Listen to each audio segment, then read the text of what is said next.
Bienvenidas entonces a esta charla eh, de la Asociación Gremial de Terapeutas Florales de Chile. María Inés Coloma, como directora académica, les da la más cordial bienvenida para conversar con Cristina Poyanco, hoy día invitada. Ella es psicóloga, terapeuta floral, experta en este tema que vamos a conversar de la sensibilidad o la alta sensibilidad de las personas. Es diplomado en mindfulness, mindful eating también, psicóloga de la alimentación. Le damos la más cordial bienvenida a Cristina para que nos cuente acerca de este tema tan novedoso y tan importante y nos entregue toda la información científica y actualizada de lo que se está conversando acerca de esta condición, si podemos llamarlo así. No sé si estoy en lo correcto. Cecilia, Súper. bienvenida. O sea, Cristina, bienvenida. Muchas gracias a todas por estar acá. Bueno, como les decía, mi nombre, o sea, perdón, yo soy psicóloga y actualmente estoy cursando una especialización en alta sensibilidad. Este es un tema que a mí no me pasaron en la universidad y que hasta donde entiendo, en las escuelas de psicología actualmente tampoco se está estudiando. Ni se está enseñando. Existen algunas asociaciones, sobre todo en España, donde el tema está más desarrollado, algunas asociaciones que se han dedicado a difundir información, y ahí en esa búsqueda encontré esta especialización, que es lo que yo estoy cursando actualmente, que es con una institución española, donde he podido, claro, como un poco profesionalizar un poco más el tema. Yo cuando supe de esto, fue como en mi camino personal terapéutico, que me lo nombró por ahí mi terapeuta, como ha escuchado sobre esto, y yo como que lo había leído un par de veces, pero en Instagram, así muy a la pasada, y empecé como a no sé si puedes, Ahí sí. ahí sí. Empecé a investigar un poquitito más porque me interesó mucho el tema, me hizo mucho sentido. En un principio como que erróneamente lo asocié un poco a la timidez, y yo la verdad no soy muy tímida, soy bastante extrovertida, entonces yo dije como, no, en realidad no me hace sentido, no soy tan altamente sensible. Pero una vez que empecé a leer y como que profundicé un poco más en el término, yo le digo a las alumnas de terapia floral con las que hemos compartido sobre este tema, así como que me puse muy fanática, como que me hizo mucho sentido, se lo comenté a mi mamá, a muchas personas de mi familia, a mis amigas, y ahí empezó un poco esta búsqueda por tratar de aprender un poco más del término. Leí mucho, busqué mucha información, y ahí nació la inquietud de poder aprender un poco más desde el lugar profesional al respecto, para poder usarlo con mis pacientes, porque empecé a ver que un porcentaje altísimo de pacientes que llegaban a mi consulta tenía este rasgo de la alta sensibilidad. Entonces ahí encontré esta especialización en España, y fue como pude empezar a lo que yo quería, que era como poder estudiarlo desde un lugar más profesional. Les voy a compartir pantalla para una presentación, para ir guiándome un poquitito sobre los temas que quiero comentarles.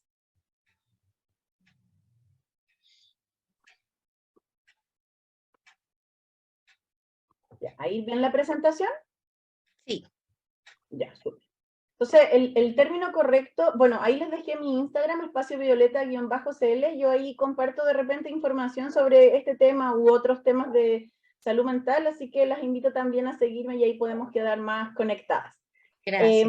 El término persona altamente sensible, conocido por su sigla PAS, es un término que en la literatura empezó a estar presente, no exactamente con esas palabras, pero sí a través de teorías como las teorías del procesamiento de información o la teoría de la sensibilidad humana. se empezó a hablar de que podía existir un porcentaje de la población que tuviese unas características particulares y que tuviese este rasgo de la sensibilidad, que procesara las emociones de una manera distinta, y como que se habían hecho algunos estudios sobre eso, pero recién a mediados de los años 90, la doctora y psicóloga Elaine Aron acuñó este término por primera vez. Ella es como la madre de la alta sensibilidad en el sentido de que le puso el nombre al término.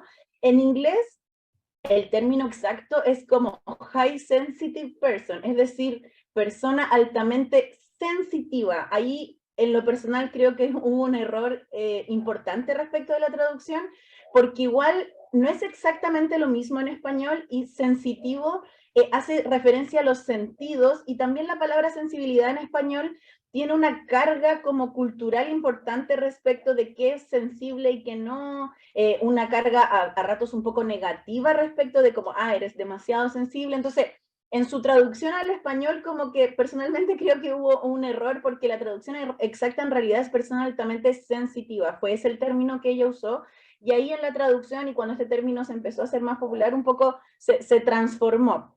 ¿Qué planteó ella? Ella empezó a investigar, y empezó a investigar de manera muy seria con tomografías cerebrales, con harta prueba científica a raíz de una inquietud personal, parte de ella también, que había un rasgo que ella en un comienzo dijo 15% de la población. Las investigaciones más actuales aseguran un rango de más o menos entre un 20 y un 30% de la población que tendría este rasgo de la mayor sensibilidad, y que incluso ella planteó, y eso no se ha estudiado tanto, pero hay algunos autores que lo han tratado de seguir un poquitito, que también se podría dar en los animales. En el fondo, en todo el reino animal podría estar presente este porcentaje de la población que tuviera este rasgo de la alta sensibilidad. Ella lo definió como un rasgo de personalidad que suponía una mayor sensibilidad emocional por un lado, o sea, ese es el principio, uno de los principales características, una reactividad emocional distinta, pero también una mayor sensibilidad sensorial, o sea, de los 5 sentidos. Ella explicó esto con dos pilares fundamentales. En el fondo, por un lado, un rasgo que supone ciertas características en la personalidad de la persona, pero ella explica que no es un rasgo puramente psicológico, sino que también habría una mayor reactividad del sistema nervioso central, que explicaría por qué esta persona se comporta o vive la emoción y los estímulos sensoriales de esta manera particular. Entonces, ella lo explicó como un rasgo de nuestro sistema nervioso central, y por eso es que se dedicó a poder estudiarlo con imágenes cerebrales y poder comprobar que habían personas que, por ejemplo, sus neuronas espejo, una de las investigaciones que se utilizó como al comienzo de los estudios al respecto, era que se ponían imágenes como muy dramáticas, así como de una guerra, o imágenes un poco menos dramáticas como de alguien cayéndose, o imágenes tiernas como de gatitos o familias, un bebé naciendo, un reencuentro entre familias, etcétera, y se estudiaba cómo era la respuesta de las neuronas espejo, y este 20 a 30% de la población tenía una reacción, comillas, exagerada respecto del otro 70% que tenía una reacción que se consideraba más estándar, más adecuada frente al estímulo. Estas personas lo vivenciaban en términos emocionales desde su cerebro, digamos, de cómo respondía su sistema nervioso de una manera muchísimo más intensa. Entonces ahí ella empezó con este estudio a tratar de descubrir cómo poder profundizar en el entendimiento de este rasgo. Y ella definió 4 principales características. Bueno, primero, al definirlo como rasgo, es algo que tú eres, algo con lo que tú naces, no algo que tienes, por lo tanto no es modificable, por lo tanto no entraría en la categoría de patología. Ya. Es tan simple como nacer con los ojos verdes o negros. Eso es un rasgo físico. La alta sensibilidad sería un rasgo psicológico y de nuestro sistema nervioso. Nacemos con alta sensibilidad, por lo tanto no es modificable, y tendría también, los últimos estudios han demostrado, y esto es algo que también ella planteó en el inicio de este término, que tendría un componente congénito, es decir, habría ahí alguna carga genética asociada, y si tú te descubres como una persona altamente sensible, es muy altamente probable que alguno de tus padres lo sea, y que si es que tienes hijos, alguno de tus hijos también lo sea. O sea, hay una transmisión ahí por algún componente congénito que no está del todo claro cuál es. Se quiere tratar de investigar al respecto, a ver si como que se logra como aislar él o los genes que pudieran tener alguna implicancia de eso. No está tan claro, pero sí se sabe que hay un componente congénito importante. Y ella definió esto de los 4 pilares fundamentales para definir el rasgo de la alta sensibilidad.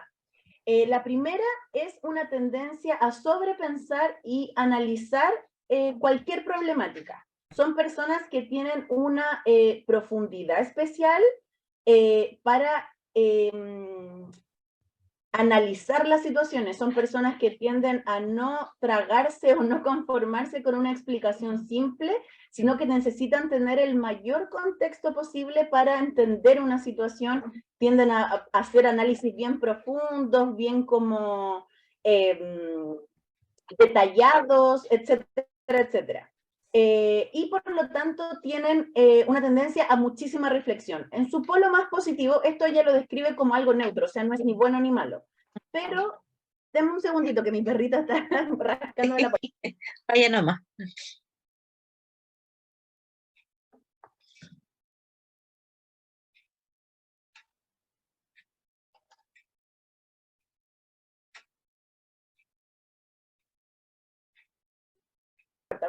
Ya, ahora sí. Como te decía, esto es un rasgo que ella definió como algo neutro, esta tendencia a sobrepensar y analizar, o sea, no es necesariamente ni negativo ni positivo, pero sí en su polo positivo podrían ser personas muy dadas al conocimiento, a filosofar respecto de la vida, a tratar de tener una profundidad en el entendimiento de su entorno, pero en su polo más negativo es una tendencia importante al sobrepensamiento, que es una sintomatología que no es tan cómoda de sentir, es decir, frente a un problema, frente a algo que hice, tiendo a darle mucho al rollo mental, y eso sería también, como en el polo más negativo, una de las características de la alta sensibilidad. Un segundo pilar que la autora definió como importante para entender en qué consiste el rasgo de la alta sensibilidad es esto de la intensidad emocional. Las emociones se viven con una intensidad, una profundidad distinto del 70% restante de la población, y eso desarrolla que sea muy, o sea, perdón, implica que sea muy fácil desarrollar la empatía. Como les explicaba anteriormente, las neuronas espejo y las áreas del cerebro implicadas en la empatía tienden como a sobreiluminarse en una persona con alta sensibilidad, y nuevamente eso sería un rasgo neutro. La empatía es un rasgo deseable en términos sociales, pero en el polo positivo serían personas que viven las emociones de manera súper intensa, y eso implica las emociones que socialmente llamamos positivas y que socialmente llamamos negativas. Entonces, en su polo más positivo sería una conexión emocional con el entorno súper importante, pero también en el polo más negativo podríamos llegar a una sobreempatía. ¿A qué me refiero con esto? La sobreempatía dice relación con un problema respecto de los límites de qué es mío y qué es del otro. Cuando desarrollo sobreempatía, tengo una tendencia a un poco hacerme cargo de lo que le pasa a la otra persona, y eso obviamente me puede sobrecargar emocionalmente y puede hacer que yo no lo pase tan bien en términos emocionales. Entonces, nuevamente, esta descripción hace que tenga un polo positivo, pero también un polo más negativo de hacerme cargo de los problemas del resto, etc. Una tercera característica de la alta sensibilidad que también definió la autora es la tendencia a la saturación y sensación de sobreestimulación sensorial y emocional.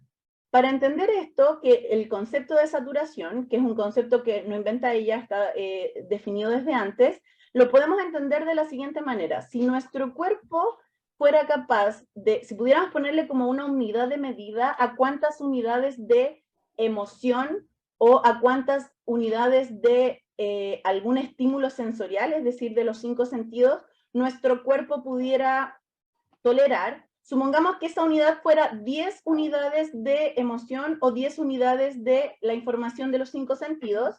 Cuando estamos en un ambiente que genera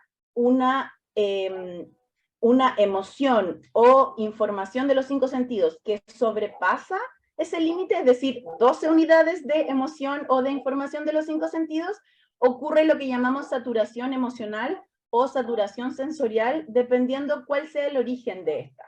¿Qué implica la saturación?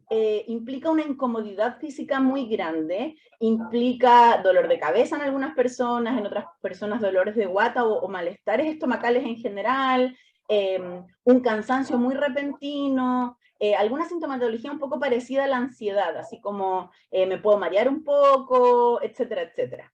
Esto explicaría que algunas personas tengan mucha dificultad para permanecer en entornos muy cargados de información, por ejemplo, un mall, un aeropuerto, un concierto, y sentirse un poco incómoda físicamente frente a ese exceso de información. Y lo mismo con situaciones emocionales que me desbordan un poquitito. Aparte de la experiencia emocional de sentirme desbordada, puedo tener sintomatología física asociada a eso, como les decía, dolor de cabeza, de estómago, etcétera, etcétera. Y por último, esto se debe también a lo que les decía antes de que al sistema nervioso ser más reactivo, todos los estímulos los proceso con mayor profundidad. Entonces eso me puede llevar al tema de la saturación. Y por último, el último de los 4 pilares que definió la autora es la gran atención a los detalles y las sutilezas. Las personas altamente sensibles tendríamos la capacidad de notar pequeñeces o detalles que el resto del mundo podría pasar por alto, y es por eso que se dice que tenemos un desarrollo bien elevado de la intuición. Ahí es súper importante aclarar que la intuición no se trata de algo así como mágico o sobrenatural, sino que simplemente es que al leer más detalles puedo sacar conclusiones que ni siquiera tenga consciente de dónde estoy sacando, o sea, como de dónde salió esta información que me está permitiendo llegar a esta conclusión, pero sí puedo inferir algunas cosas importantes a partir de esta atención a los detalles. Me puedo dar cuenta cuando una persona está incómoda emocionalmente, me puedo dar cuenta cuando alguien hace un cambio de look, un cambio de actitud, etcétera, etcétera. Y esto puede ser súper beneficioso, por ejemplo, para la gente que es artista y que se dedica al arte, y se tiene la teoría de que un porcentaje importante de artistas, cantantes, pintores, poetas, son personas altamente sensibles que han usado esta sensibilidad justamente para canalizarla y expresarla a través del arte. Y por otra parte, en el polo no tan positivo, esta gran atención a los detalles y las sutilezas puede hacer que fácilmente yo pueda sobrepensar y sobreanalizar algunas situaciones y llevar como a lo de la saturación que estábamos conversando anteriormente. ¿Ya? Si alguien va teniendo alguna pregunta, me puede interrumpir nomás, no hay problema con eso. En las últimas investigaciones que se han hecho respecto de la alta sensibilidad, aquí quiero aclarar que se trata de la literatura como más reciente y como más vanguardista respecto de la alta sensibilidad, donde se ha querido introducir un poco este paradigma de la neurodivergencia. La neurodivergencia habla de la diversidad de formas de procesar los estímulos y las diferentes formas de ser y participar en este mundo, y que se podría tomar la alta sensibilidad como parte de esas neurodivergencias. Las neurodivergencias que ya son conocidas son el espectro autista, las dificultades sensoriales, el déficit atencional, los trastornos de aprendizaje, la dislexia, la discalculia, etcétera, los trastornos de personalidad y otras cosas relacionadas con la salud mental que desde un paradigma más tradicional se consideran enfermedades, pero desde el paradigma de la neurodivergencia se consideran simplemente una forma distinta de procesar la información y de ser y participar en el mundo, y algunos autores han propuesto que la alta sensibilidad se pueda considerar también parte como de este gran espectro de formas distintas de participar en el mundo, dado que tampoco se le considera una patología, y simplemente es una forma distinta a la normal, no normal desde esto de polaridad, normalidad, anormalidad, sino que normal de norma, es decir, de lo que es más común. Como hablábamos anteriormente, el porcentaje de personas altamente sensibles sería menor a las personas que no son altamente sensibles, por lo tanto, por eso se ha planteado que podría considerarse como una neurodivergencia más, pero esto es información que está todavía como bien en pañales, o sea, no se ha estudiado tan en profundidad y se ha planteado de manera más como profunda y concreta, porque, como les decía anteriormente, el término es relativamente nuevo, o sea, mediados de los 90 no es hace tanto tiempo y por lo tanto no se ha estudiado demasiado. De hecho, hay muchos psiquiatras, doctores, incluso psicólogos que desconocen sobre el término, y hay harta como... hay un porcentaje de gente que dice que es como pseudociencia, que en el fondo no está tan validado, que no es parte del DSM-4. Mi respuesta es que, en el fondo, obvio que no es parte del DSM-4 porque no es una enfermedad ni una patología, es simplemente un rasgo de personalidad que no se ha estudiado lo suficiente.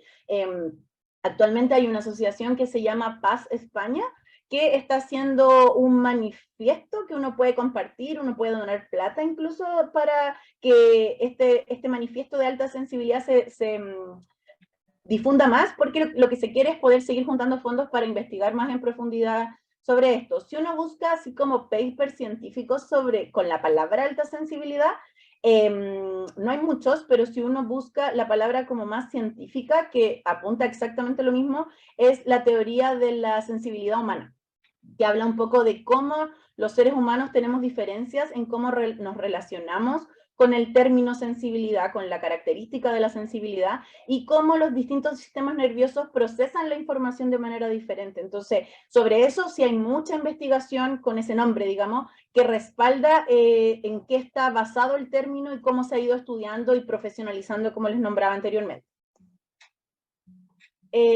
Algunos como mitos respecto de la alta sensibilidad, como para poder diferenciar qué es y qué no es algo la alta sensibilidad. Y como les decía, no es algo a suprimir o cambiar porque no es una patología, es un rasgo sobre el que simplemente hay que aprender a cómo gestionarlo. El mejor ejemplo para mí de esto es una persona que tiene la piel blanca o más morena. Una persona blanca o más morena no tienen ninguna diferencia, simplemente nacieron con esta característica, no es algo que vayan a poder cambiar, pero sí la persona blanca va a tener que poner una mayor atención a el uso del bloqueador porque tiene mayor tendencia a desarrollar enfermedades de la piel como el cáncer de la piel u otras más. Con la alta sensibilidad pasa exactamente lo mismo. No es una patología, pero sí podría suponer una predisposición más alta a sufrir enfermedades de la salud mental, principalmente ansiedad y depresión. Se ha tratado de estudiar harto al respecto y la gran mayoría de las conclusiones a las que se llegan, perdón, es que la predisposición a sufrir estas enfermedades no es por la ansiedad, la sensibilidad misma, sino que es por la respuesta social a esa sensibilidad. Crecer en una familia que no respeta mi alta sensibilidad, que la descalifica, que la considera exageración y que se me ha enseñado un poco a ocultar, que es algo que socialmente es bastante común, o sea, hay espacios como los laborales, sobre todo espacios como más científicos, masculinos desde lo tradicional, donde la sensibilidad es un rasgo que está muy mal valorado. Entonces, más que la sensibilidad misma, lo que haría que las personas tuvieran esta tendencia a poder sufrir patologías de salud mental es la valoración social que se hace de esa sensibilidad. Hay un estudio súper interesante que se hizo con población asiática porque se empezó a descubrir que había un mayor porcentaje de hombres asiáticos que se identificaban con el rasgo de la alta sensibilidad, y en un principio se pensó que podía tener que ver con algún componente genético, como ya se sabe que hay algún componente congénito que hace que tengamos una persona con alta sensibilidad en nuestra familia, nos hace mucho más propensos a ser también personas altamente sensibles, pero se pudo profundizar en descubrir que el hecho de que más hombres se identificaran con el rasgo en Asia tenía que ver simplemente con la valoración social que se hacía del rasgo de la sensibilidad en hombres en esa parte del mundo. No sé si alguna de ustedes alguna vez ha visto alguno de esos como dramas coreanos que hay en Netflix, como series o películas, donde la representación de la masculinidad a la vez es súper distinta de la que tenemos en esta parte del mundo. Es mucho más femenina que si quisiéramos. Las voces son más delicadas, los rostros son más delicados, las maneras de hablar, de moverse, de expresar la emoción son bien distintas de lo que en Occidente tenemos como relacionado con lo masculino. Entonces se pudo estudiar que como la valoración de esa sensibilidad o delicadeza en Asia era mucho más positiva, eso facilitaba que mayor cantidad de hombres se pudieran identificar con este rasgo porque no tenían como miedo o problema con identificarse, porque no tenían miedo al rechazo social o que esto se transformara en un problema. Entonces, se pudo concluir que no tenía que ver con la genética, sino que más bien con esta valoración social que se hacía del término, y es un componente más como que nos demuestra que la mayor predisposición a problemáticas de la salud mental tiene que ver principalmente con eso, con la valoración negativa que se hace del rasgo. Como les decía en un comienzo, la alta sensibilidad tampoco tiene que ver con la timidez, es decir, existen personas altamente sensibles que pueden ser tímidas y existen personas altamente sensibles que pueden ser súper extrovertidas. No tiene que ver una cosa con la otra. Sí se ha estudiado que hay una mayor cantidad de personas tímidas e introvertidas dentro del espectro del rasgo, pero no es exclusivo, no es excluyente. O sea, pueden existir personas que tengan un desarrollo social súper amplio y aún así tengan el rasgo de la alta sensibilidad. Otra cosa que no es la alta sensibilidad es exageración, que es una de las cosas que más se dice respecto del rasgo, como un poco personas que tienen como poco aguante, esto que se dice de la generación de cristal ahora, de los niños, de los adolescentes, como que no aguantan el trabajo duro, el esfuerzo. Entonces, la alta sensibilidad está bien asociada a eso, como con personas que son un poco exageradas, estoy hablando de lo que se dice socialmente, y es súper importante aclarar que como no es algo que yo elijo, no es algo que yo esté dramatizando, sino que es simplemente la forma en que mi sistema nervioso procesa ciertos estímulos. Y como les decía también anteriormente, tampoco es algo puramente psicológico, porque en teoría, si yo me identifico con el rasgo, podría hacerme una tomografía cerebral que mostrara que yo tengo ciertas áreas del cerebro más desarrolladas o ciertas áreas del cerebro que se iluminan y se estimulan de manera mucho más intensa frente a ciertos estímulos. Entonces yo podría demostrar como un correlato cerebral de esta alta sensibilidad. Por supuesto que eso es muy caro y no tiene ningún sentido, pero sí nos sirve un poco para entender que no es solamente una característica psicológica, sino que también tiene un correlato fisiológico, biológico, respecto de cómo funciona mi cerebro y mi sistema nervioso central en general.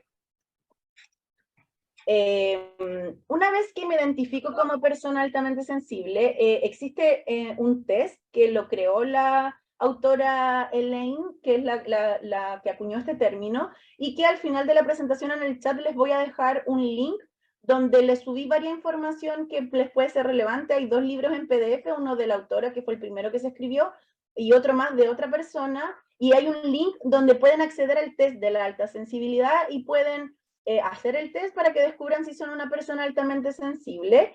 Entonces, una vez que ya me identifico con el término, que el test ayuda mucho como a aclararse en eso, no es un diagnóstico, por lo tanto, la verdad es que basta con que yo me identifique como para que me sirva en mi proceso de desarrollo personal, pero el test ayuda bastante como a aclararse un poco.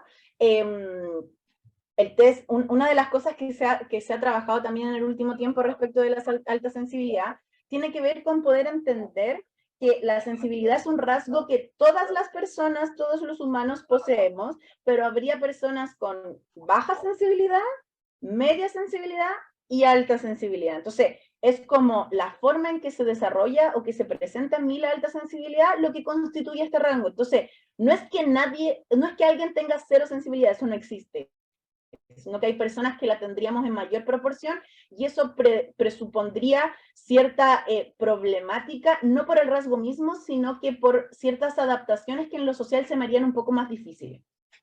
Entonces, ¿cómo vivo mi alta sensibilidad una vez que ya me he identificado? Que es un poco, una vez que si ustedes se encuentran con pacientes que puedan sospechar que tienen el rasgo, la idea es que le puedan pasar el test para que lo puedan hacer, y ahí cómo empezar este acompañamiento respecto de qué hago con esto ahora, cómo lo gestiono una vez que ya me identifique con el rasgo. Y lo primero es la importancia de un entorno contenedor. Se han hecho investigaciones también de cómo un niño altamente sensible en una familia que ha sido protectora en términos psicoemocionales, es decir, que ha permitido la emoción, que ha cuidado adecuadamente, que no ha sido negligente, que ha mostrado una forma de aprender a gestionar las emociones, etcétera, ese niño tiene un desarrollo exponencial muy importante respecto de un niño que ha vivido vulneraciones. y un niño que ha vivido vulneraciones, que además es altamente sensible, tiene un mayor resentimiento de esas vulneraciones, es decir, su sistema nervioso se ve más perjudicado. Entonces, se empezó a estudiar que está más o menos bastante claro, también eso lo nombran varias teorías científicas respecto de la sensibilidad en el procesamiento de la información, de que alguien con una sensibilidad mayor se ve más afectado a entornos negativos. Eso ya está bastante establecido, por eso es que es tan importante el entorno contenedor, como mi entorno más cercano. Con los niños es súper importante porque se puede trabajar aún, enseñarle a la familia algunas herramientas para poder contener ese rasgo de una mejor manera, pero también como adulta, si es que a lo mejor no tuve esa contención o no tuve tanto de esa contención como yo hubiese querido, la importancia de trabajar en el hoy, el construirme a mí misma ese entorno lo más contenedor posible, desarrollar vínculos que sean saludables, donde mi emoción tenga cabida y donde esta no sea cuestionada, tildada de exageración, porque el resentimiento que yo como persona altamente sensible voy a tener de ese cuestionamiento o minimizar ese rasgo va a ser mucho mayor y me va a afectar de maneras y ahí es donde vienen las patologías de salud mental, pues ahí es donde viene como esta predisposición a ciertas patologías. Entonces, súper importante el entorno contenedor. Y también aparte de estudiar cómo afecta negativamente un entorno negligente a una persona altamente sensible, se ha podido estudiar que además un entorno positivo a una persona altamente sensible las beneficia mucho más que a una persona no altamente sensible. Es decir, por ejemplo, el hecho de ir a terapia y trabajar en comprenderme a mí misma, para una persona altamente sensible tiene resultados mucho más rápidos y mucho más evidentes en su bienestar, en su percepción del bienestar, que una persona que no lo es. Entonces, doblemente importante para esa persona poder aprender a conocerse a sí misma y desarrollar herramientas de gestión emocional, etcétera, etcétera. Entonces, por eso, aparte del entorno contenedor, el aprender a canalizar y gestionar mi emoción y cómo soy, mis características personales, en el fondo, no solo mi alta sensibilidad, sino que todo lo que yo soy como persona, es aún más importante. O sea, si el autocuidado es importante para todos los seres humanos, para las personas altamente sensibles lo es aún más, porque el impacto positivo que puede tener en mí pequeñas herramientas para aprender a ser más cuidadosa conmigo misma, a gestionar mis emociones, a tener tiempos para mí, etcétera, me pueden suponer efectos muchísimo más positivos.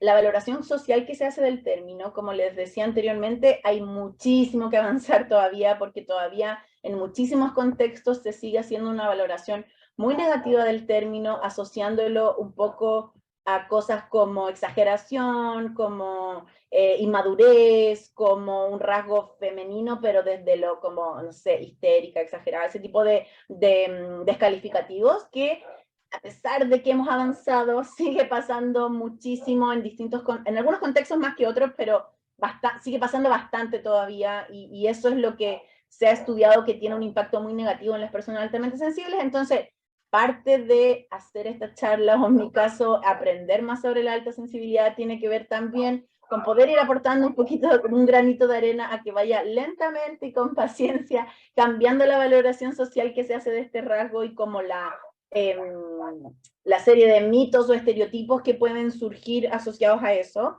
Y una vez que ya avanzando hacia ese cambio de la valoración social, aprendiendo yo a aprender a canalizar y gestionar esa sensibilidad de la mejor herramienta de la mejor forma que yo pueda, aparece una cosa muy bonita que es la sensibilidad como posibilidad. Les decía anteriormente que muchos artistas canalizan esa sensibilidad a través del arte y eso se les transforma en una oportunidad de desarrollo personal, pero también en una oportunidad laboral. Y ahí es donde con mi mamá tenemos la teoría de que muy probablemente parte importante de las personas que trabajamos en terapia y en terapia floral, que es una terapia natural, o sea, esa conexión con lo natural, es súper común en las personas altamente sensibles, por lo tanto, es bastante probable que un porcentaje importante de las terapeutas, las y los terapeutas, pero también de los pacientes que llegan en la búsqueda de la terapia floral, sean personas altamente sensibles. O sea, por el simple hecho de que les haga sentido algo que a lo mejor no es tan explicable desde la ciencia tradicional o la medicina tradicional, que funciona de una manera, con una mirada distinta de lo que es el síntoma, etcétera, si le hizo sentido eso, ya tenemos ahí una posible pista de que pueda ser una persona altamente sensible. Esta conexión con los ritmos naturales, esta necesidad de conectar con la naturaleza, con otros tipos de medicina, con el arte, como les decía anteriormente, con hablar de mis emociones o profundizar en mi autoconocimiento, son características bastante comunes en la alta sensibilidad. Entonces, por eso es que yo les decía que nació mi inquietud de poder como profesionalizar mi conocimiento al respecto, porque yo creo que el 90%, si es que no es más, de mis pacientes son personas altamente sensibles. Y eso explicaría por qué frente a una misma dificultad, aparte de los estereotipos o las creencias respecto de la terapia, frente a una misma dificultad hay una persona que va a terapia y se busca hacer cargo de eso, y hay otra persona que sigue adelante y eso no le supone demasiado problema, o sea, lo logra como camuflar y seguir adelante sin mayor problema. La alta sensibilidad podría ser algo que explicara eso, y por eso es que a mí en lo personal, como psicólogo y terapeuta floral, me pareció tan importante estudiar sobre esto y también que ustedes puedan aprender al respecto y en el fondo que este conocimiento se vaya expandiendo lo más posible, ojalá en colegio, porque tantas cosas serían distintas si pudiésemos incorporar esta mirada no patologizante de la sensibilidad como algo que hay que suprimir, sino que simplemente algo que necesitamos aprender a gestionar.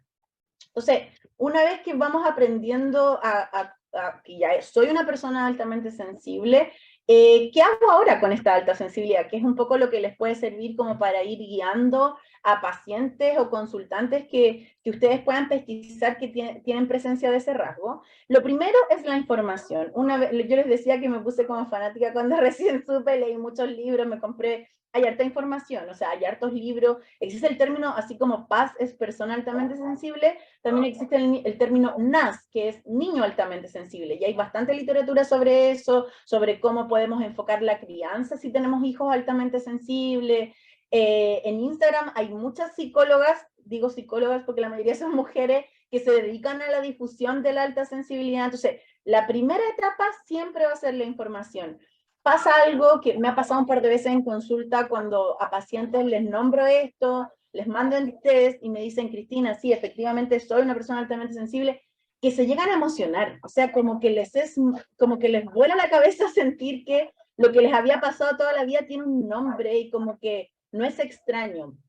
Otra característica común en los pacientes que tenemos el rasgo de la alta sensibilidad es esta sensación de haberse sentido un poco bicho raro. O sea, si lo pensamos, el 30%, entre el 20 y el 30% de la población tendría este rasgo. Por lo tanto, hay otro 70% que vive la vida y procesa la información, las emociones y los estímulos sensoriales de una manera distinta de la mía. Entonces, es probable que yo me haya sentido rechazada por mi alta sensibilidad en algún punto. Entonces, una vez que sé que esto tiene un nombre y que hay otras personas como yo y que lo que tengo no es patológico, sino que es algo que tengo que aprender a gestionar, eso produce una liberación que ha sido para mí en lo personal y al verlo en mis pacientes muy emocionante. Tengo pacientes que se me han puesto a llorar en consulta cuando empiezan a leer sobre el término, cuando descubre que sus mamás, sus hijos, etcétera, son altamente sensibles. Es como que pasa una cosa ahí muy mágica con el poder reconocerme con que esto es un rasgo que comparto con otras personas y que no tiene nada de malo. Entonces, una vez que pasamos a esta etapa de la información que tiene que ver simplemente con aprender sobre el término, y como les digo, hay muchos Instagram, hay muchos libros, y ahí puedo, dependiendo de qué me guste más, poder ir llenándome de información. Luego viene esta etapa de la aceptación, que tiene que ver con me reconozco con este rasgo, o sea, me acepto como persona altamente sensible y eso produce un cambio de paradigma muy importante, porque ya no es luchar por ocultar o por superar ciertas características mías, sino por aceptarlas, y eso me permite una mirada que es mirarme a mí misma desde la autocompasión, que en términos terapéuticos es tremendamente poderosa, liberadora y como despatologizante, que es muy importante. Entonces, poder avanzar en esa aceptación es algo que produce como efectos muy, muy bonitos en los pacientes.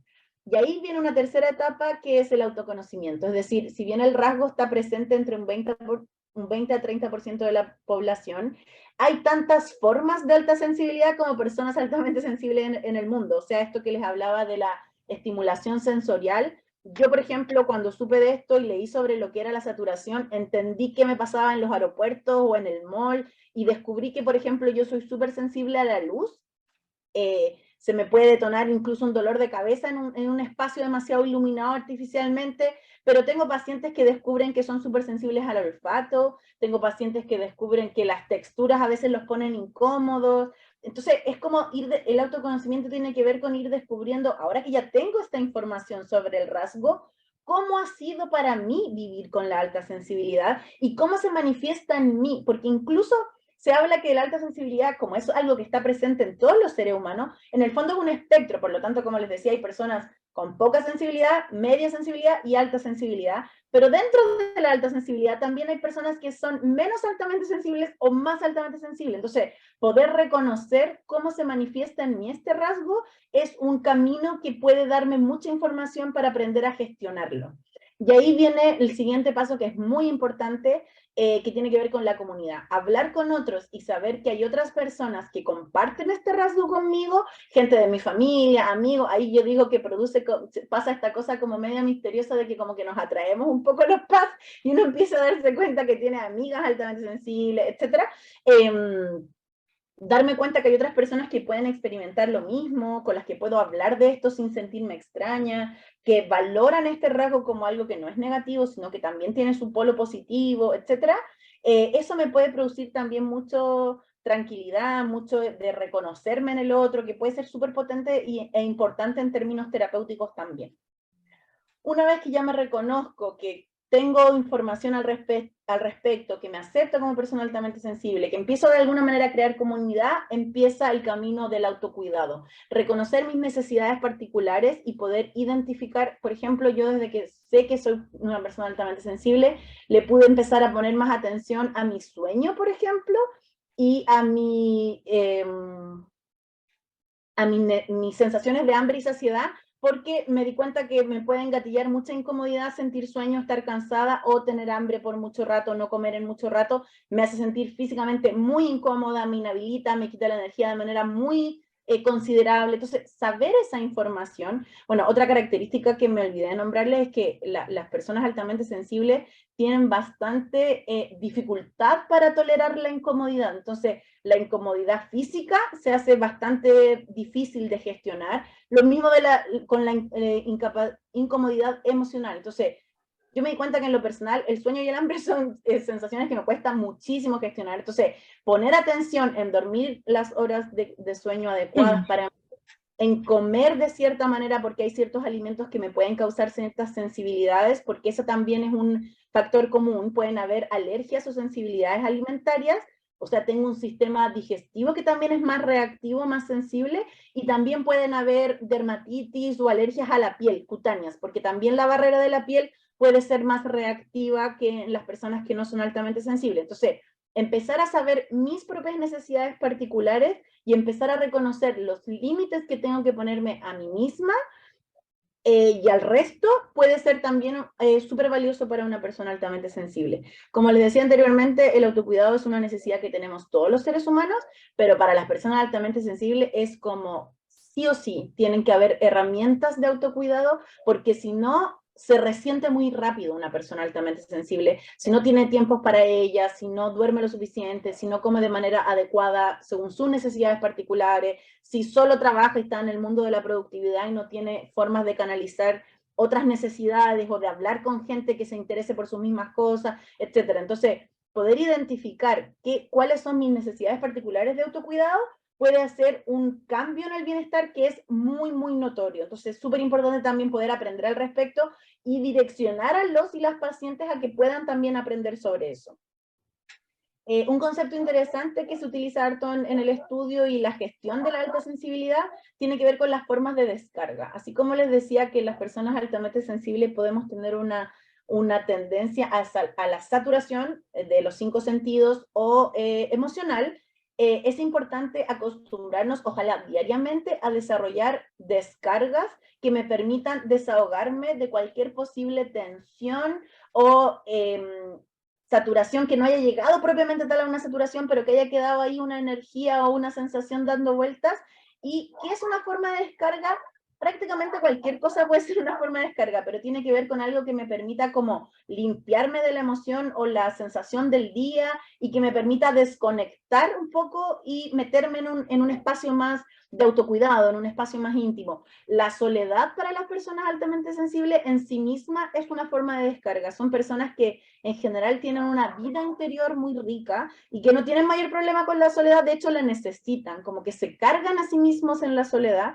Por lo tanto, actividades como más íntimas, pasivas, lentas, como la escritura, las artes en general, pueden ser súper beneficiosas como forma de descargar cualquier tensión que me haya quedado. Un masaje también puede ser súper beneficioso como forma de descarga. El ejercicio físico está bastante estudiado en términos científicos como una forma para liberar tensión y sentir el cuerpo de una manera distinta. Y la meditación y la respiración consciente también están bastante estudiadas como factores protectores para todo el mundo, pero especialmente para una persona altamente sensible. Entonces, un hábito que podemos tratar de crear, si nos reconocemos como personas altamente sensibles o en nuestros pacientes, es acostumbrarnos a desarrollar estas formas de descarga, ojalá de manera diaria, que pueden ser 5 o 10 minutos, no necesita ser algo tan elaborado si no tenemos el tiempo para hacerlo. ¿Cuál es la gracia de esto? Que previene el llegar a una saturación, el previene esa sensación de que mi cuerpo no está siendo capaz de procesar ciertos estímulos, desde lo sensorial o desde lo emocional. Entonces es un factor protector súper importante para el bienestar. Como les digo, una forma de descarga puede ser prácticamente cualquier cosa que a la persona le haga sentir como que vuelve a sí misma o vuelve a una sensación de descanso, liberación de tensión, etc. Las rutinas, mantener horarios y tener una rutina relativamente predecible, sin que sea rígida, pero sí que tenga una cierta estructura, es tremendamente beneficioso para las personas altamente sensibles. Como les decía anteriormente, así como las personas altamente sensibles somos más susceptibles a los cambios como negativos que puede tener en nuestro entorno, también lo somos a los cambios positivos. Entonces necesitamos una cierta estructura en nuestros días donde tengamos incluido momentos de autocuidado, momentos de soledad, momentos de conectar con nuestros vínculos sociales, algunos momentos para hacer ejercicio, otras formas de descarga como escribir, pasar tiempo solo, una caminata, etc. Las rutinas con cierta estructura, no rígida, flexible, pero sí cierta estructura, pueden ser súper beneficiosos.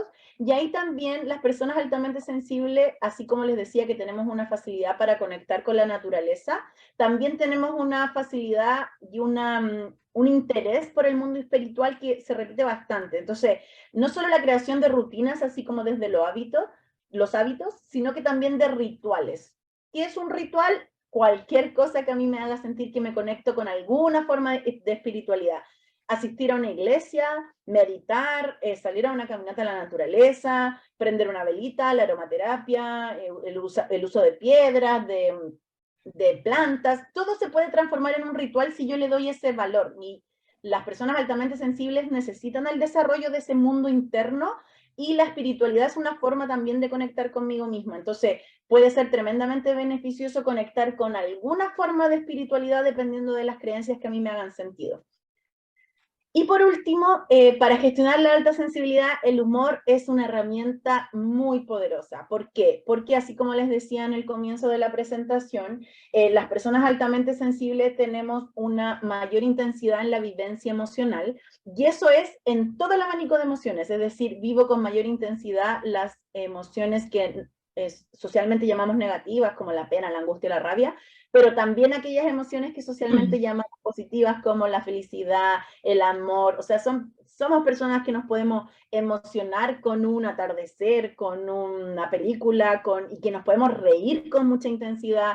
También en la pena y en la angustia y en la rabia las podemos vivir con mucha intensidad, pero el humor es una forma de conectar positivamente con mi alta sensibilidad, porque puedo disfrutar de reírme con amigos, ver una película graciosa, ver, no sé, stand-up, humor, cualquier forma que me haga reírme, no solo como manera de conectar con darle esta vuelta positiva a mi alta sensibilidad, sino que incluso es una forma de descargar tensión. O sea, cuando uno se ríe, libera endorfina, serotonina y todo lo que nos hace conectar con nuestro bienestar. Por lo tanto, el humor es una forma que puede ser tremendamente poderosa para ayudarme a gestionar mi alta sensibilidad desde un lugar más positivo. ¿Qué puede aportar la terapia floral en todo esto? Lo primero que me parece importante es esta frase de Bach de la fidelidad a uno mismo, que es un poco el llamado que él hace como su visión más terapéutica, y la alta sensibilidad, al no ser una patología, sino que ser un rasgo, justamente el camino para aprender a aceptar y gestionar mi alta sensibilidad tiene que ver con no querer cambiar quién soy, con ser fiel a mi naturaleza, que yo no elegí que fuera de esa forma, sino que simplemente es, si nos vamos a Bach, como la manifestación humana de lo que me pidió mi alma en esta vida. Entonces, la visión de la terapia floral, que no es, en general no es patologizante, si nos vamos a Bach, digamos, y trata de, sí, buscar alivio, pero también buscar que la persona se conozca y se acepte a sí misma, y ahí la fidelidad a mí misma y la mirada de la crisis como una oportunidad de aprendizaje puede, ya desde ahí puede hacer muchísimo la terapia floral por la alta sensibilidad. Que una persona se reconozca altamente sensible y a través de las esencias podamos ayudarle en ese camino de aceptación y de autoconocimiento puede ser tremendamente beneficioso.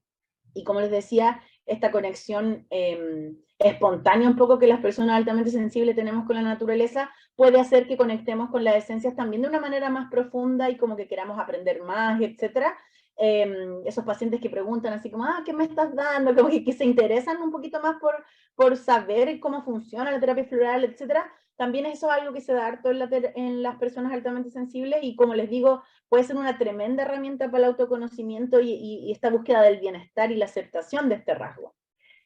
Y si bien, obviamente, una persona altamente sensible, así como una persona no altamente sensible, puede pasar por los 38 estados a lo largo de su vida, sí quise incluir algunas esencias que me parecieron como primordiales, así como caballitos de batalla a la hora de trabajar con personas altamente sensibles. Y la primera que quise incluir fue Rock Rose. Bach lo nombra como el remedio para la emergencia, y para alguien que es muy sensible emocionalmente, Rock Rose puede dar un tremendo resultado como en términos como de la protección de esa sensibilidad. Yo la he usado un montón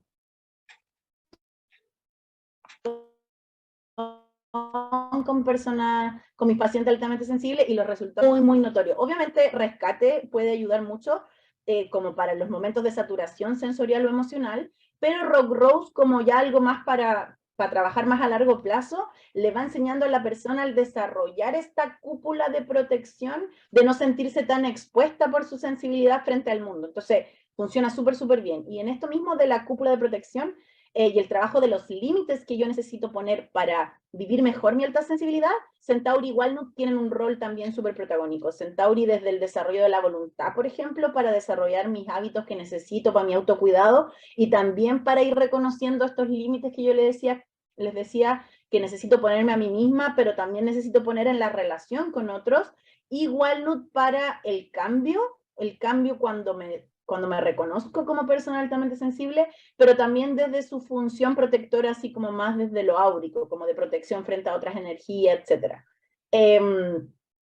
A partir de esta valoración social negativa que se ha hecho históricamente, digamos, de la alta sensibilidad, en general son pacientes en los que uno ve un desarrollo de la autoestima que se ha visto como bien mermado a lo largo de su existencia, y como les decía, en algún momento de la vida han pensado que son inadecuados, raros. Entonces LARCH, para trabajar esa autoestima y trabajar el no compararse tanto con otros, funciona súper bien también en personas altamente sensibles. Aspen, por esto de una protección a esos miedos de cosas que no puedo, no logro nombrar. Bueno, Mimulus también, pero en general las personas altamente sensibles, por esto que yo les nombraba de mayor atención a los detalles y ser más intuitivas, de repente pueden tener ciertas intuiciones, ciertas, incluso como sutileza a percibir energías o cosas que no son tan tangibles, y ahí Aspen puede ayudar súper bien como al desarrollo de como protección frente a esos estímulos que pueden ser súper, dar mucho miedo. Y por último, como les dije, una característica de la alta sensibilidad es esta tendencia al análisis y a la profundización de los pensamientos, que muy fácilmente se puede transformar en pensamiento rumiante. White Chestnut también es como, se las pongo a todos mis pacientes altamente sensibles, yo la tomo mucho también porque soy muy buena para eso, y funciona muy bien desde el alivio de ese exceso de análisis frente a ciertas situaciones o cuando están en crisis, como que lo primero que se prende un poco es esta sintomatología de exceso de pensamiento que es muy agotadora. Entonces, les vuelvo a repetir, una persona altamente sensible puede necesitar las 38 flores porque va cambiando de estado, pero estas que les nombré acá me parecen como las más importantes de poder revisar, sobre todo en un comienzo del tratamiento, cuando recién nos enfrentamos o nos encontramos con una persona altamente sensible. Rock Rose se la marco ahí con subrayado porque de verdad que es muy impresionante el cambio que yo he podido ver en mis pacientes que sobre todo tomando el harto tiempo, o sea, no es como algo de un mes, es como esos pacientes que se quedan y quieren profundizar, la han tomado por largo tiempo y les ha hecho efectos muy, muy importantes respecto de esta sensación de desprotección frente al mundo por la sensibilidad. Hay un trabajo y un cambio ahí muy importante a partir de esta ciencia. Y por último, les quería enseñar una meditación que les puede servir como una herramienta súper de autocuidado, si es que tanto son, que sean o no sean personas altamente sensibles, pero también les puede servir como una herramienta para enseñarle a sus pacientes. Me ha dado muy buenos resultados el que las pacientes, yo atiendo casi por mujeres, tengan esta herramienta como para enfrentarse al mundo un poco con la sensación de que tengo algo para protegerme cuando pasa algo en el entorno, o cuando estoy muy ansiosa, o cuando necesito como crear una barrera con este mundo que no está diseñado para las personas altamente sensibles, por lo tanto, en varias ocasiones nos podemos enfrentar a ciertas problemáticas, les vuelvo a repetir, no por la sensibilidad misma, sino por cómo está construida la sociedad que nos llama no necesariamente al autocuidado, sino que a la productividad, a la competencia, a cosas que a las personas altamente sensibles nos cuesta un poco procesar y tolerar. Entonces, esta meditación puede ser una muy buena herramienta para ayudarnos a gestionar eso, ¿ya? Así que les voy a pedir que se sienten cómodas, con los hombros levemente hacia atrás, pero que se sienta natural, no tirante, ambos pies apoyados en el suelo, la espalda recta, cómoda, y las manos pueden ir sobre sus muslos, pero que se sienta una posición relajada, no forzada, ¿ya? Y les voy a pedir que cierren los ojos y comiencen a respirar. Voy respirando cada vez más profundo, inhalando y exhalando, haciendo mi respiración cada vez más lenta y pausada. Inhalo y exhalo. Con cada respiración voy sintiendo que mi cuerpo va entrando cada vez más en un estado de relajación. Mi mente también se va concentrando simplemente en la voz que estoy escuchando, tratando de aislar un poquitito de los ruidos que hay alrededor, de las preocupaciones, etc. Sigo respirando lentamente, haciendo que mi respiración sea cada vez más profunda. Me preocupo que sea una respiración, que salga desde lo profundo de mi abdomen. Al inhalar, mi abdomen se infla, se llena de aire, y al exhalar, mi abdomen vuelve a su posición original. Con cada respiración, voy entrando en un estado de mayor profundidad y relajación.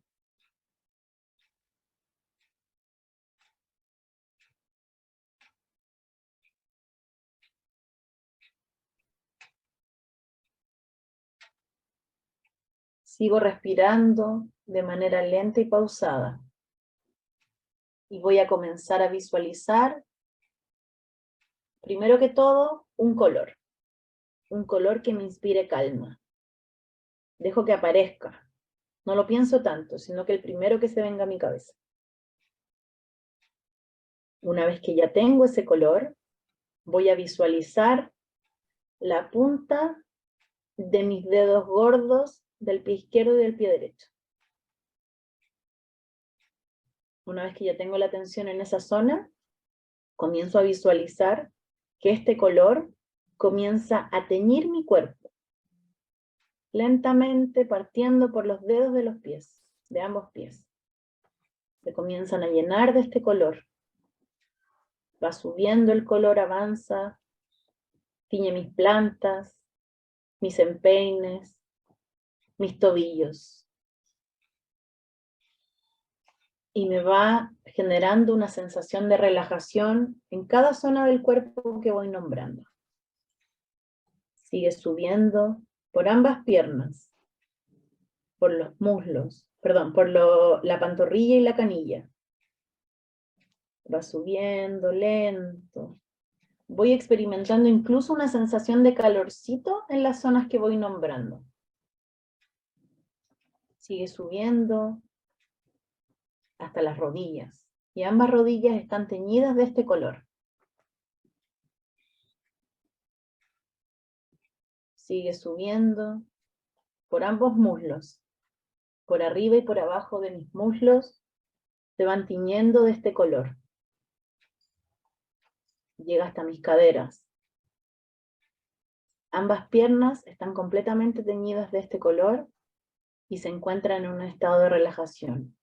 Una sensación agradable invade ambas piernas. Desde la cadera visualizo cómo el color comienza a subir por mi pelvis, mis genitales, mis glúteos, mi abdomen bajo, el ombligo. Visualizo cómo se va tiñendo mi guatita de este color que elegí. Va subiendo ese color y va relajando, produciendo una sensación de bienestar, de calorcito, una sensación agradable y grata. Sigue subiendo este color por mis pechos, mis hombros, disolviendo cualquier tensión, cualquier malestar. Desde los hombros comienza a bajar por ambos brazos. Y los brazos se comienzan a sentir relajados, calientitos, una sensación muy grata que va bajando por ambos brazos. Llega hasta mis codos y sigue bajando con mis antebrazos. Visualizo este color tiñendo mis muñecas y bajando por mis manos, por la parte de arriba, por la palma y por cada uno de mis 10 dedos. Al llegar a la punta de mis dedos, siento un ligero cosquilleo, una sensación grata y agradable. Mis brazos se sienten relajados, con una sensación grata de bienestar. Vuelvo a poner la concentración en los hombros y comienzo a visualizar a este color bajando lentamente por mi espalda. Va bajando por mi columna vertebral, disolviendo cualquier dolor, malestar o tensión, generando una sensación de relajo y bienestar. Recorre completa mi espalda, la espalda alta, la espalda media, la espalda baja, hasta llegar a mis glúteos. Mi espalda completa está en un estado de bienestar, de relajo, de calma. Se siente grata la sensación. Vuelvo a poner la concentración en mis hombros. Y comienzo a visualizar este color subiendo por mi nuca, recorriendo la parte trasera de mi cuello, subiendo por mi cuero cabelludo, lentamente. También puedo sentir un ligero cosquilleo en esta zona. Se va disolviendo cualquier dolor, cualquier tensión.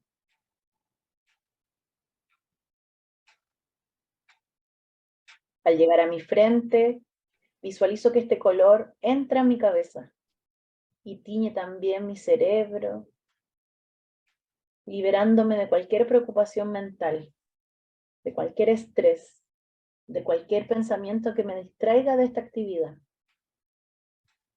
Mi cabeza se siente liviana, desocupada. Desde mi frente, este color comienza a bajar por mis cejas, mis ojos, mi nariz, mis mejillas. Entra en mi boca, relaja mi mandíbula, mi lengua, mis dientes. Sigue bajando por mi mentón. Se disuelve cualquier tensión que haya a la altura de mi mandíbula.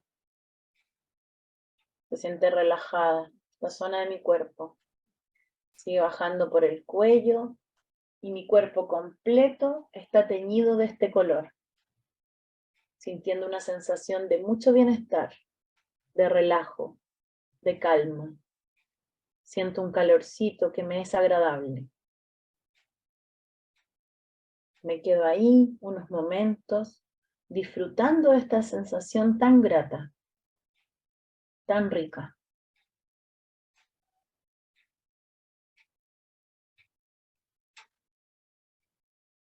Comienzo a visualizar que este color comienza a salir de mi cuerpo, como una especie de humo que se evapora de mí.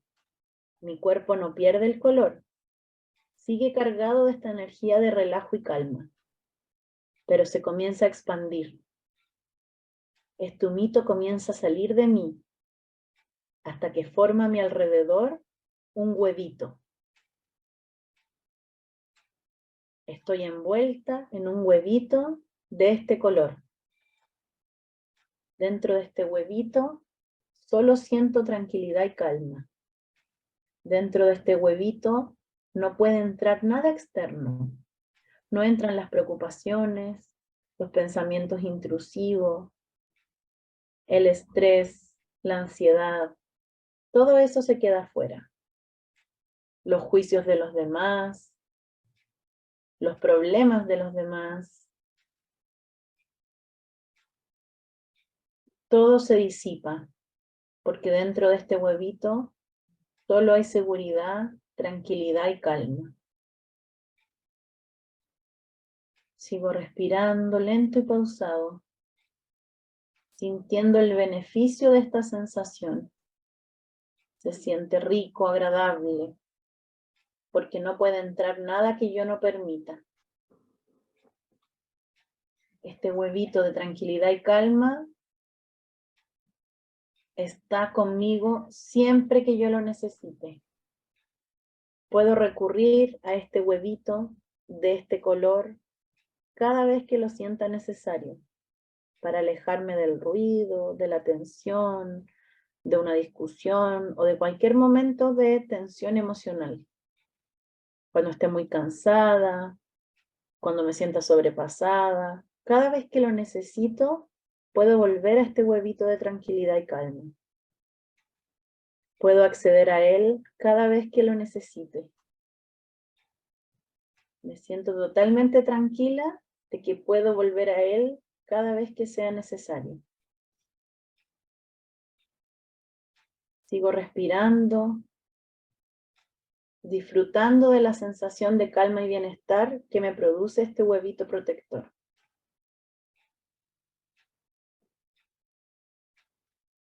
Me comienzo a despedir de este espacio, pero con la absoluta tranquilidad de que puedo acceder a él cuando sea que sea necesario.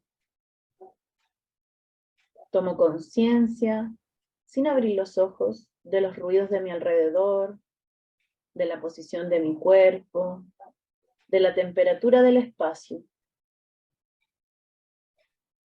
Comienzo a tomar conciencia de dónde estoy, y aún con esta sensación de bienestar en mi cuerpo y con la tranquilidad que puedo volver a este lugar agradable, protector y relajado cuando sea que lo necesite.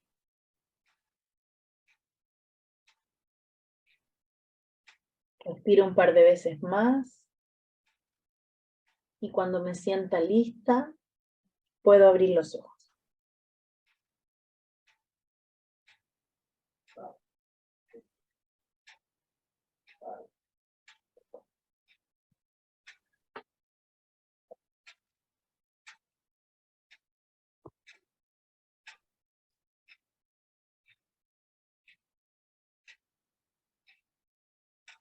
Ya.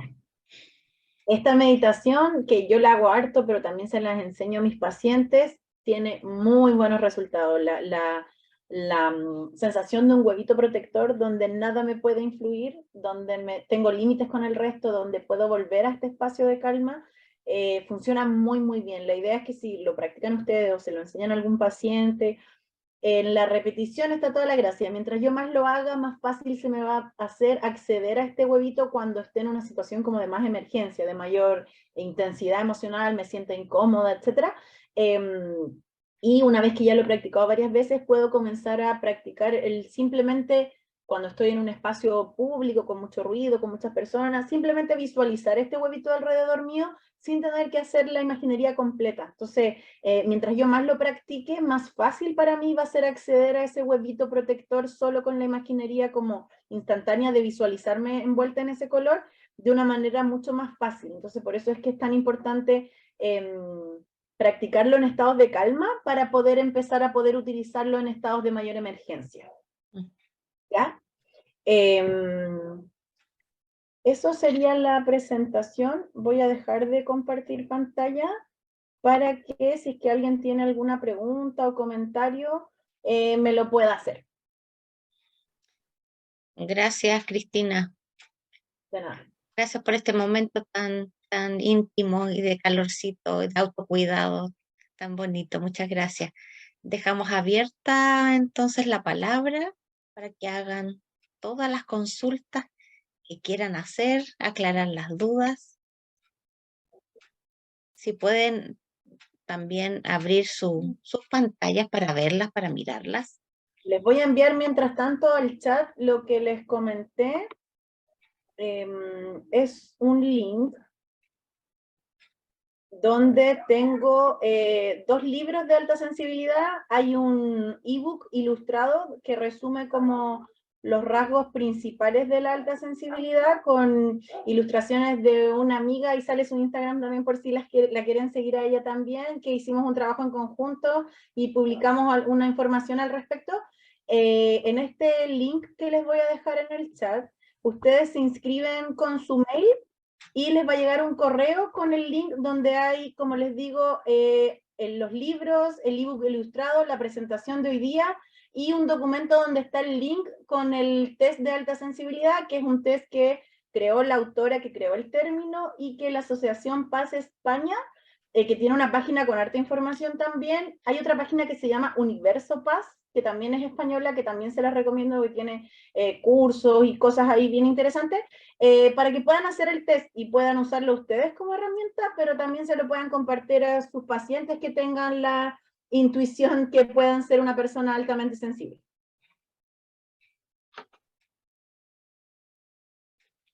Preguntas, consultas, comentarios, reflexiones.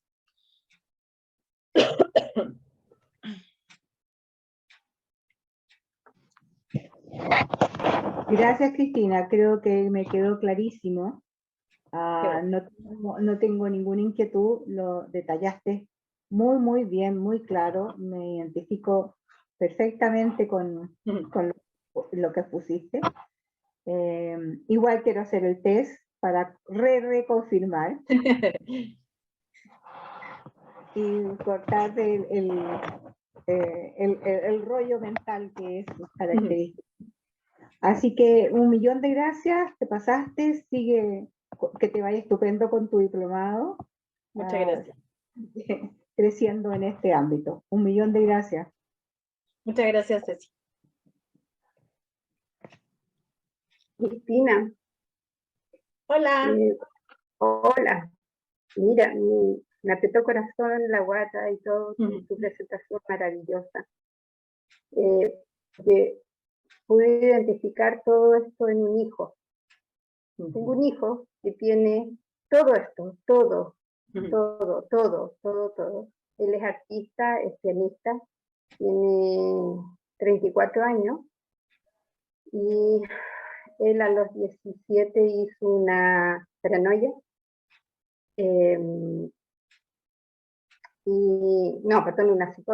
Una psicosis juvenil, la hizo solo por una vez. Estaba en eso cuando nos ocurrió algo muy tremendo, tuvo un accidente muy grave. Y el psiquiatra pensó que él la había sentido. Desde que él comenzó al cuarto día tuvimos el accidente. Bueno, costó un poco sacarlo, pero sí tienen esta sensibilidad tan particular, tan maravillosa, y tiene todas estas cosas positivas, y también se va al otro extremo. Y él hace unos años ya está, bueno, desde ese minuto está con medicamentos hasta el día de hoy. Y él tiene un diagnóstico de bipolaridad.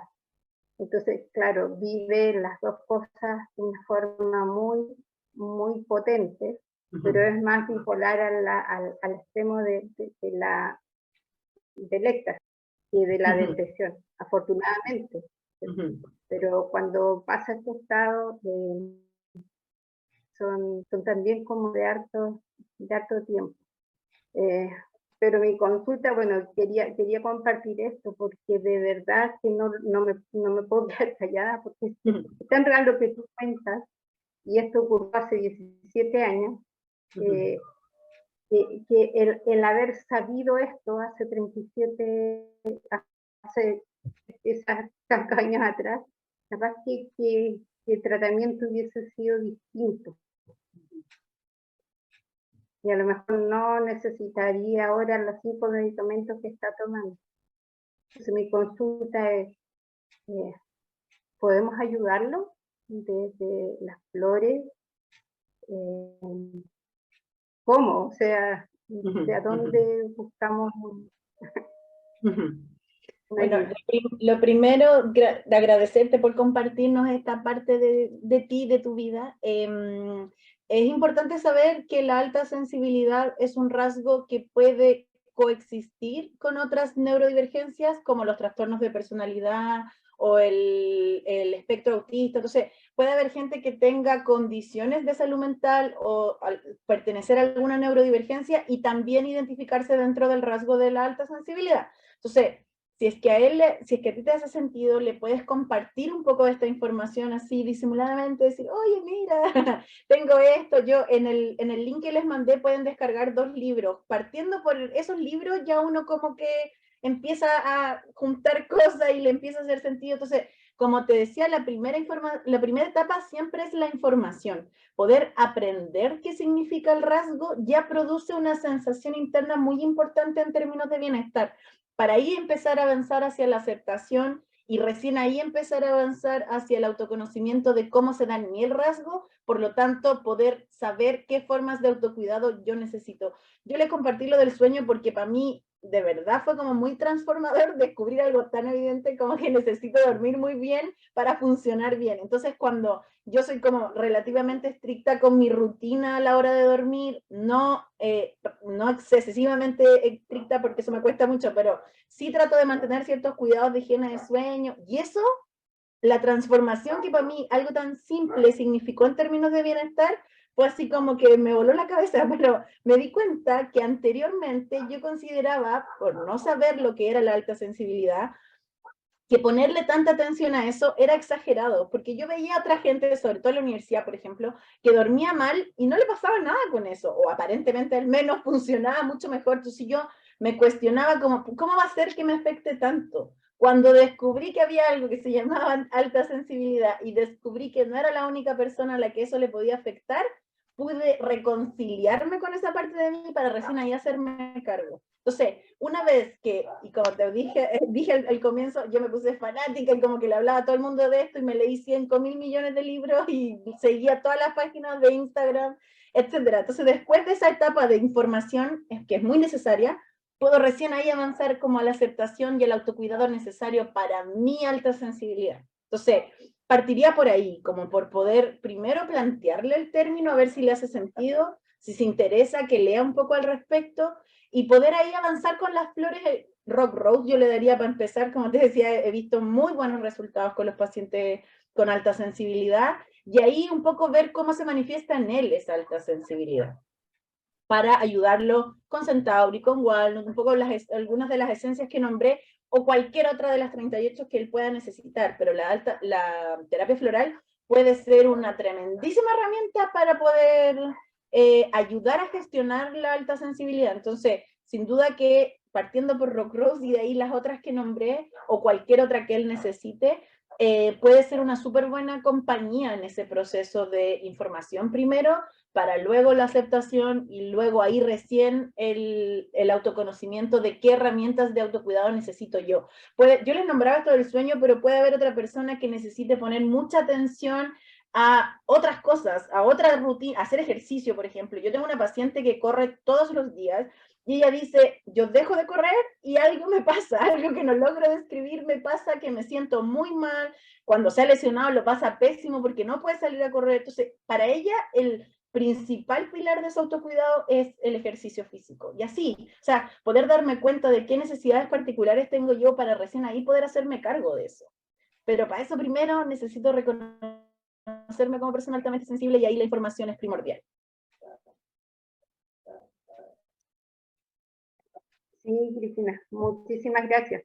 Creo que es súper importante, como dices tú, poder reconocerse. Creo que es lo que a él le falta, porque esta categoría de bipolar es la pelea continua que tiene con el psiquiatra. Entonces le dice, no, pues que no le creo. O sea, y claro, buscan mucha información, muchísima información. Entonces, como muy difícil poder hablar con él. Pero esto yo creo que a él le va a hacer mucho sentido.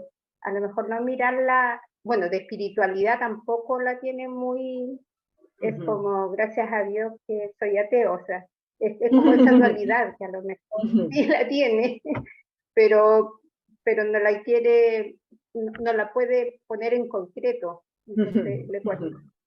Pero lo importante es saber que como que no es excluyente, o sea, él podría tener algún diagnóstico y aún así ser una persona altamente sensible, pero creo que le podría ayudar mucho para reconocer ciertas cosas de sí mismo, para justamente lo que yo te decía, así como en ¿cómo va a ser que me afecte tanto? O sea, cuando uno acepta que le afecta y que esa comparación con el resto que no le afecta no tiene ni un sentido, ahí se produce un cambio en el bienestar que es muy, muy importante. Entonces, sobre todo si le gusta cómo buscar información y eso, a lo mejor le puede servir partir leyendo al respecto, a ver si como que se interesa un poco más y se puede comenzar de a poco a reconocer. Los hombres altamente sensibles les cuesta muchísimo reconocerse por el tema cultural del que yo les hablaba anteriormente. Entonces, yo atiendo pocos hombres, pero cuando he atendido y se los nombres, como que casi que se ofenden, así como que yo les estuviera hablando de algo muy extraño. Entonces, es un camino que no se puede apurar desde afuera, tiene que venir desde lo interior, pero sí poder plantar una semillita de como, oye, escuché esta información, a lo mejor te puede servir, qué sé yo, ya puede causar alguna diferencia en él. Muchas gracias, Mabel. ¿Maca? Hola, Cristi. Hola. ¿Se escucha bien? Oye, gracias por la presentación. Yo no había escuchado el término y nunca me había detenido a leer mayormente, ¿ya? Y cuando te escuchaba, claro, asocio con otras áreas mías de desarrollo, con un perfil sensorial, ¿cierto? Que ya lo hemos conversado, o con la condición del autismo también muchas veces. Y mi pregunta va en relación a las flores. ¿Tú en tu práctica clínica has asociado más a personas altosensibles a alguna tipología? Porque la a mí me verdad suena es que cuando no. tú hablas Rock Rose. La verdad es que no. Creo que sí se da como en las personas altamente sensibles, por ejemplo, Rock Rose, como que son más altamente sensibles, pero la verdad es que me he topado con todas las tipologías en la alta sensibilidad, como que no es excluyente en realidad. Ya. En el fondo son distintas, pueden manifestarse de distintas formas esa sensibilidad dependiendo de esa tipología, pero la he visto un poco en las 12, digamos. Ya. Y lo que me pareció interesante es lo que tú dices también, que puede coexistir, porque ahí es cuando de repente se asocia a lo mejor alta sensibilidad a otros diagnósticos y, como tú bien dices, coexiste con otros diagnósticos. Exacto. Pero no es el otro diagnóstico. Entonces Exacto. también es En importante el caso tener del bien. espectro autista, la gran Mm. mayoría de las personas autistas son altamente sensibles. Lo que pasa es que Claro. ellos tienen otros componentes más, otra más. sintomatología que es Ujú. extra a la alta sensibilidad. Sería extraño que una persona del espectro autista no fuera altamente sensible porque comparten muchas características. Lo mismo con el TDA, comparten muchas características, pero en el TDA tiene algunas otras extras que tienen que ver con la concentración, etcétera. Entonces, es súper importante poder entender que esto no es un diagnóstico porque no es una patología, por lo tanto puede coexistir con otros diagnósticos o neurodivergencias, por ejemplo. Exacto, sí. Y todo lo que tú dices, cuando dices como descargar, me suena más la palabra como restaurar, es como asociado a esto del perfil sensorial, cuando realmente estás saturada de mucha información, buscar actividades o otro tipo de cosas que de alguna manera me ayuden a restaurarme y volver nuevamente a mi nivel basal adecuado y confortable para mí. Sí. Me gustó Súper, mucho eso. gracias. Voy a agregar la palabra, como descarga Restaur- o restauración también, como me Exacto. gustó que en el fondo no solo me descargo, sino que voy un Sí. paso más allá y también me restauro con algunas Vuelvo un actividades. equilibrio. Sí, Exacto, sí. exacto. Muchas gracias. Gracias, gracias, gracias. ¿Alguien más? A lo mejor no estoy viendo alguna manito que se haya levantado. ¿Alguien más? ¿Una consulta?